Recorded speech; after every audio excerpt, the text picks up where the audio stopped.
चलिए हम सीखते हैं कि ऑनलाइन कि बच्चों ने जो डेटा सबमिट किया है, असाइनमेंट सबमिट किया है, उसको कैसे चेक करें और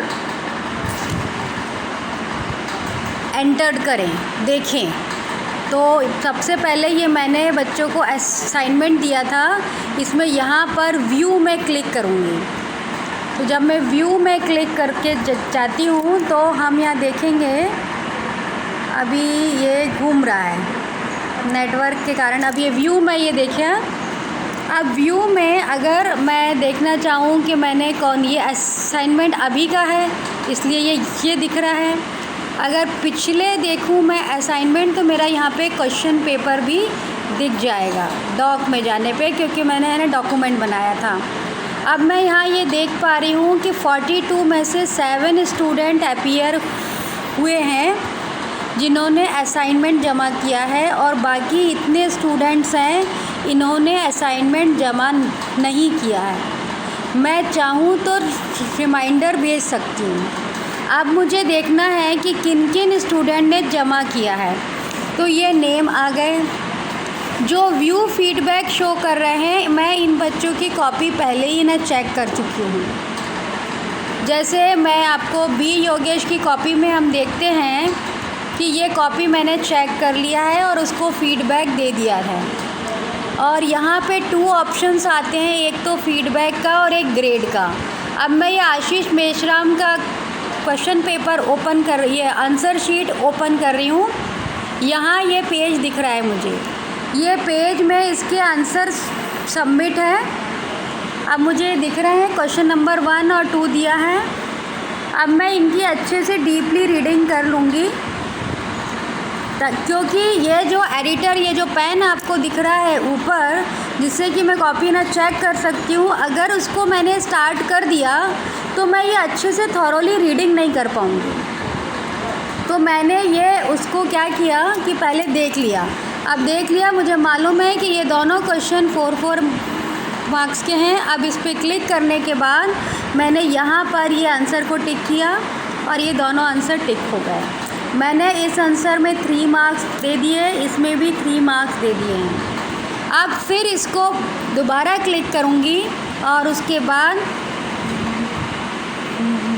ये बैक शो नहीं करेंगे, क्योंकि बैक से फिर वापस आ जाएगा।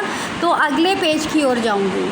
अगले पेज में फिर पहले क्वेश्चंस को देख लूँगी कि आंसर्स जो उसने दिए हैं वो अप्रोप्रिएट है कि नहीं, और उसके बाद मैंने देखा कि आंसर्स पूरे ओके हैं और मैं ये उसको मार्क्स दे दूँगी।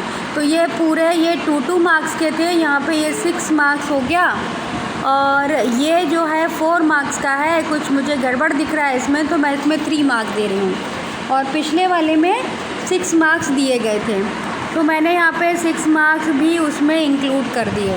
तो now total marks is 6, 6, 12, 3, 15 marks मैंने यहाँ पे आउट ऑफ 20 यहाँ पे डाल दिए। ये तो आप लोग कर सकते हो, केवल ऑपरेशन बता रही थी।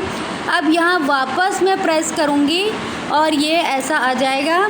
वापस प्रेस करने के बाद ही वो शो रहेगा। यदि हम प्रेस नहीं करते हैं तो ये जो अपन ने एडिटिंग की है, कॉपी चेक करी है, वो शो नहीं होगी।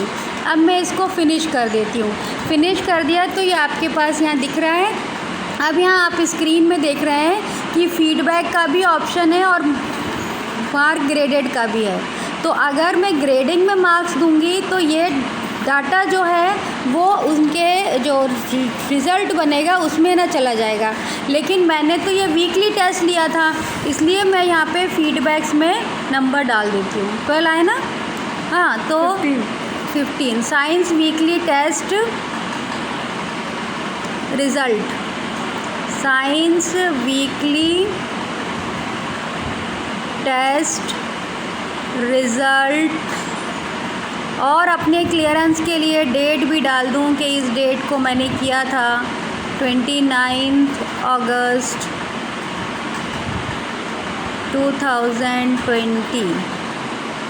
तो बैक करो 29।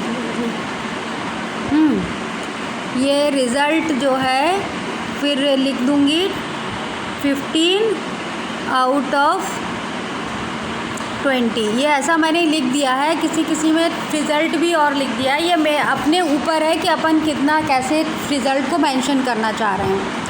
हाँ, तो अब ये सेंड फीडबैक कर दूँगी तो ग्रेड का ऑप्शन नहीं दिखेगा, और जहाँ मैं रिज़ल्ट में मार्क्स इंक्लूड कराना चाहती हूँ वहीं शो होगा। अब ये आपका कॉपी चेक हो गया है। व्यू स्टूडेंट्स में मैं देखूँगी, यदि मैंने किसी का फीडबैक दिया है तो भी यहाँ पर दिख जाएगा। अब यहाँ पे ये दिखेगा ही नहीं कि मैंने कॉपी चेक कर लिए। ये आशीष मेश्राम का लेट से सबमिशन था और मैंने सेंड फीडबैक भेजा है और ये फीडबैक दोबारा सेंड हो गया है। फिर व्यू स्टूडेंट्स लिस्ट में देखूँगी तो अभी वापस आशीष मेश्राम का नाम कैसे आ रहा है, हटा ही नहीं, जबकि ये व्यू फीडबैक में तो ये हो चुका है और हम किसी भी बच्चे का कभी भी देख सकते हैं कि उसके मार्क्स क्या हैं। तो ये पर्टिकुलर एक असाइनमेंट का ही है, वो जो हमें हट नहीं रहा है, वो शायद ये सिस्टम पूरा वापस करने पर ही मेरे को शो होगा, मुझे लग रहा है। मैंने ये कोशिश करी है कि आप लोगों की हेल्प हो जाए, तो प्लीज़ आप ज़रूर देखिएगा।